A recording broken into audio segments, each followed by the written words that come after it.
Bonjour,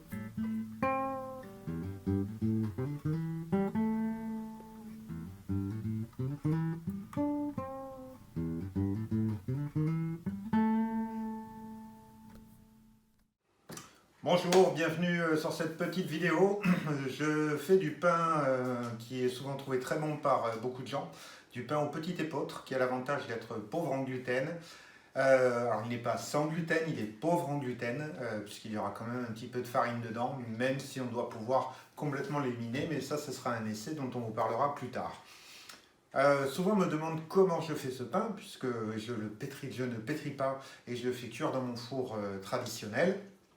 Et je me suis dit que le plus simple, c'était peut-être de faire une vidéo parce qu'il y a des étapes, il y a des moments où il faut voir l'aspect. Et quand je donne la recette directement, et bien en fait, les gens me disent non, mais ça va pas, elle est ratée, etc. Et ce pain, il va varier un petit peu suivant le temps, etc.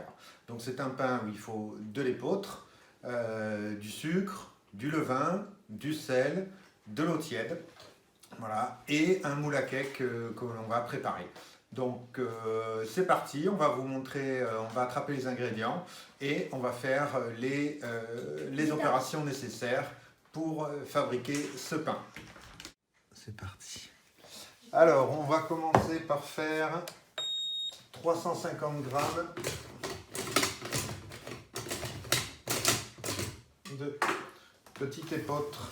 Je trouve plus pratique de faire à la cuillère parce que quand on fait vider directement depuis une grosse quantité, eh bien ça en fout partout. Donc c'est plus simple, c'est tout aussi rapide. Et de toute façon la cuillère on va l'utiliser pour plein de choses différentes.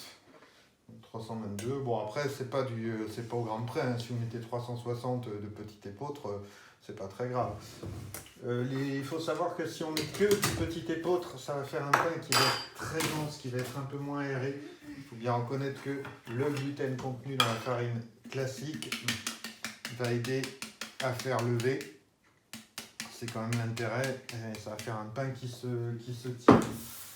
Si vous voulez faire, on fera bientôt un essai avec de la farine de, comment ça s'appelle, de riz complète. Et là on va compléter avec de la farine de blé semi-complète qui va donner un super goût vraiment. Donc voilà, on peut essayer de garder quand même les proportions finales à peu près justes puisque la quantité de levure, de levain, je veux dire, est donnée pour une quantité. Ah, il y a les chats qui sont intéressés. Donc 502, je vais mettre, bonjour Maëlle, je vais mettre 25 grammes de levain. Voilà. C'est pareil, c'est pas une science exacte, on n'a pas des balances qui sont ultra précises. On en aura plus besoin de la balance. On va attraper, très important, c'est un pain qui doit se travailler à la cuillère en bois. Alors maintenant, je vais mettre deux cuillères à soupe. Je ne sais pas si on les voit bien. Tu peux me dire si on les voit? Est-ce qu'on voit? Voilà. Une cuillère à soupe. Voilà, on va mettre 2 cuillères à soupe comme ça pour de sucre. Avant, je faisais à la petite cuillère et c'était pas très pratique en fait. Pour le sel, ben ça, vous dire, c'est un peu. Il faut pas une cuillère à soupe remplie, pareil. Donc, bon, c'est pas. Le pire, ça serait de ne pas en avoir du tout. C'est vraiment là que le pain perd tout son goût. Donc, on a mis la farine, on a mis le lait épeautre, on a mis le sucre, le sel. On va mettre des graines de tournesol, parce que moi j'adore avec des graines. Donc là, il n'y a pas de règle, hein. Vous pouvez en mettre beaucoup, pas beaucoup. Je crois que ça n'a jamais eu grosse influence. Vous pouvez mélanger les graines, faire griller les graines si vous voulez avant. Il n'y a pas de règle. Voilà, donc là, la préparation est prête. On va mettre de l'eau à chauffer, mais surtout, je fais quelque chose maintenant, c'est de huiler et de fariner mon plat. Alors, pourquoi je le fais maintenant? Parce que si j'ai trop de farine dans mon plat, eh bien, je peux le mettre dans mon mélange. Alors qu'une fois que le mélange est fait, comme ce n'est pas un pain qu'on va pétrir, c'est un pain qu'on va mélanger, ça va être dommage, ce serait dommage de le faire. Donc petite astuce pour le sopalin, c'est pas la peine de prendre un morceau entier, vous pouvez prendre un demi-morceau, hein. On va essayer de réduire au maximum son impact. Hop. Tu t'es lavé les mains avant? Oui. Blanc. Donc, Lavez-vous les mains avant de faire cette recette. donc là, on va prendre un petit peu de farine. Hop. Tac. Et c'est parti. On fait ça au-dessus du plat.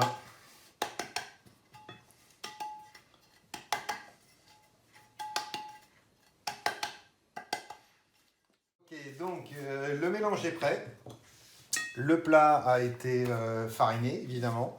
On doit pouvoir faire peut-être 100, mais le mieux c'est quand même de faire cette méthode-là. Moi, c'est celle qui marche. Je vous montre ma méthode. Voilà, on voit bien le plat qui est fariné. Oh, c'est bon. Un demi-litre d'eau tiède. Le levain, la levure n'aime pas trop chaud. Donc, si c'est de l'eau bouillante, ça va tuer le levain et vous n'aurez rien du tout. De l'eau tiède. Alors, soit un petit peu à la bouilloire, soit en faisant couler l'eau. Ça, c'est le mieux, c'est quand même de faire chauffer à la bouilloire pour ne pas gaspiller d'eau. Alors, en général, on va devoir mettre... Oui, Romy, on va devoir mettre pas tout à fait un demi-litre, ça va dépendre un peu du temps et de l'époque de l'année. Donc, on peut commencer déjà par mettre une bonne... au moins la moitié, voire les 3/4 de l'eau. Et alors, voilà comment je procède. Moi, je rabats sur les côtés. Donc je rappelle, on ne va pas pétrir. Le levain n'est pas fait pour être pétri. C'est pour ça qu'on prend un moule. Les pâtes, c'est là qu'on voit la différence avec des pâtes qui contiennent des farines qui contiennent beaucoup de gluten. C'est que la pâte, vous en faites ce que vous voulez, vous la tordez, vous la modifiez dans tous les sens. À l'origine, il y a beaucoup d'endroits où on n'utilise pas de levure, où les pains ils sont plats, ils lèvent quand ils sont chauffés, etc. Et on voit bien la différence. Donc, première étape, voilà, avoir à peu près, hop là, ça part dans tous les sens, avoir cet aspect-là, d'accord? On va continuer maintenant, hop, est-ce qu'on voit bien? Ouais, on voit bien. Donc là, il me reste encore, voilà, là j'ai presque tout mis. Alors, on me dirait 5 centilitres, c'est rien, mais ça va vraiment changer. Donc là, tout de suite, on voit que ça y est, la pâte... La transformation se fait, il y en a même peut-être un petit peu trop. On voit les parties où c'est trop... je vais essayer de montrer correctement. Voilà, là il y en a un peu trop et là c'est bien. Donc on va mélanger les deux, récupérer ce qui reste en farine qui traîne au fond. Voilà, c'est pas mal du tout. Donc, qu'est-ce qu'on a ici? En fait, on a vraiment une pâte qui est...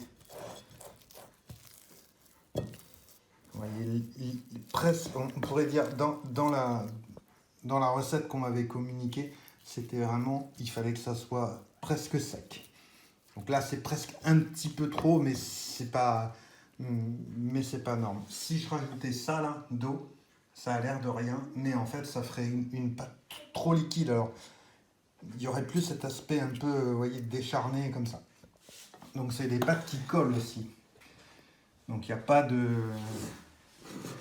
Voilà, on peut pas... Il faut racler. C'est pas fait pour... On te voit pas du tout quand je racle.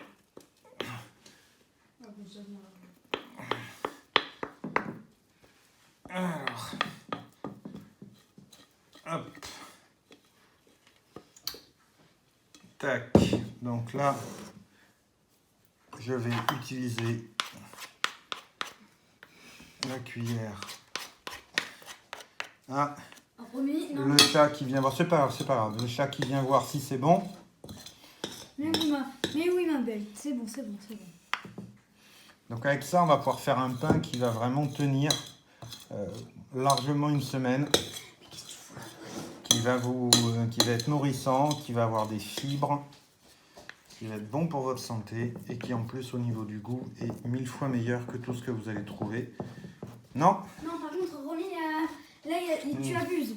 Tu abuses. Voilà. Bon, maintenant, Je t'ai dit, je pouvais venir, on mais va- tu t'es pas trop remarqué là. on va mettre à lever. Alors, ça y est, on a transféré dans le moule. Bon, on essaie de récupérer au maximum. Là, on va... Ah, pas la peine de mettre en forme, ni de faire des stries, ni quoi que ce soit. C'est un pain qui lève tout seul. Donc, la levure n'aime pas deux choses. Le levain n'aime pas plusieurs choses. Être trop malaxé, avoir trop chaud, avoir de l'eau trop chaude, et les courants d'air. Donc, on fait lever tout simplement avec un linge qu'on pose dessus. Voilà. Et on va laisser pendant au moins une bonne heure. Alors, évidemment, en hiver, on va mettre au coin du feu. Si vous avez... voilà, suivant les conditions climatiques, ça peut varier. Donc maintenant, on va laisser lever tranquillement.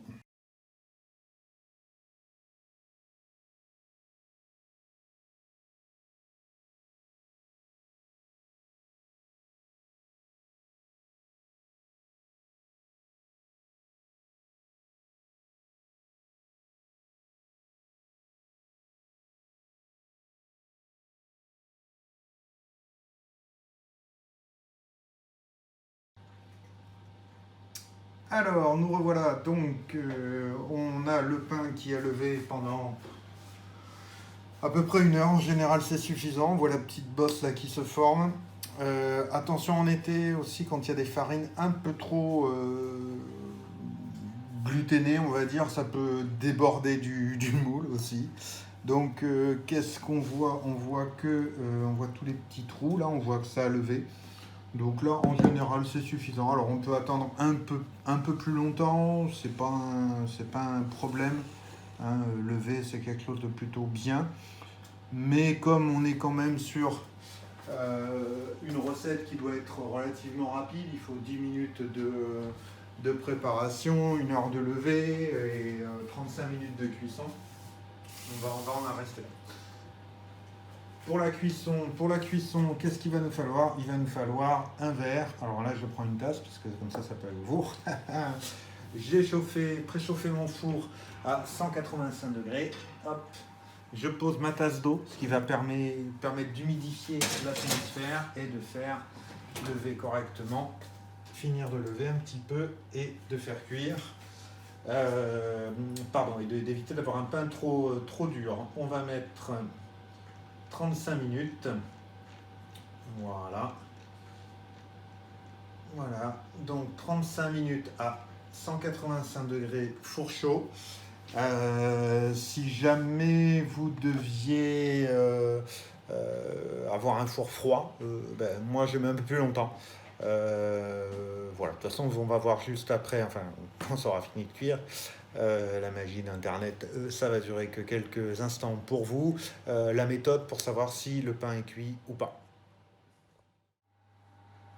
Nous voilà de retour, le four nous affiche end, donc on va pouvoir tester et voir si le pain a cuit. Déjà, on a l'odeur évidemment, ça vous apprendrez, et on voit que la tasse, on a perdu la moitié de l'eau, donc effectivement cette eau s'est diffusée pendant la cuisson. Et maintenant, le plus important, c'est est-ce que le pain sonne. Donc là, le problème c'est qu'on entend plus. Je vais le sortir, on entendra mieux dehors. Hop là. Alors, voilà. Donc on entend là, il a cette espèce de... Il est bien cuit. On voit qu'il a bien levé, il aurait pu peut-être lever un petit peu plus, ça aurait pas été mal, mais il est bien réussi. Il sent super bon, comme d'habitude. Encore une grande réussite. Alors on va préparer le démoulage. Donc je ne le démoule jamais directement, je laisse une petite demi-heure tranquille pour que ça se démoule plus facilement en fait. Parce que là, vous allez voir l'intérieur et le dessous va être très humide en fait. Donc si je le fais tout de suite, il va s'arracher. Voilà, donc on va le démouler, on va le laisser se reposer un petit peu, on va le démouler.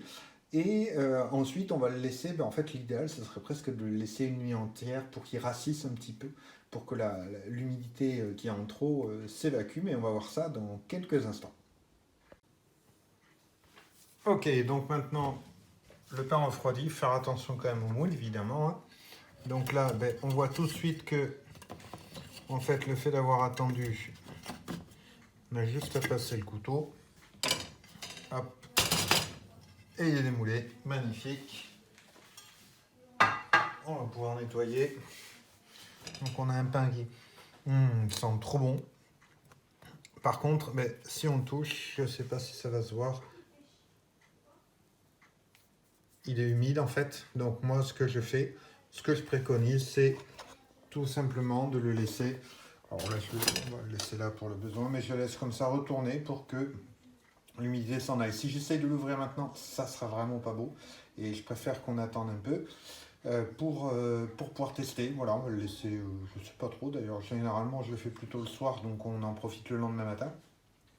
Voilà, bon ben là on va attendre encore une petite heure et puis ça devrait être bon.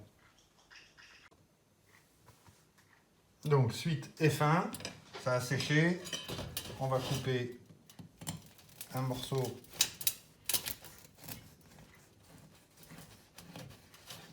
pour vous montrer le résultat, même s'il aurait fallu en attendre encore un petit peu. Donc voilà, si on avait attendu peut-être un peu plus, on aurait peut-être eu un pain un peu plus aéré.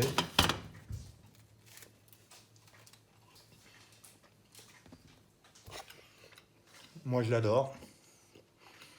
Petit pouce bleu pour dire que vous avez aimé. Partagez la vidéo, tous ceux qui ont envie de faire leur pain, du bon pain qui tient. Vous abonnez si vous voulez, mais je ne sais pas combien de vidéos je vais faire, c'est surtout pour diffuser cette recette qui est vraiment excellente, avant tout. Mais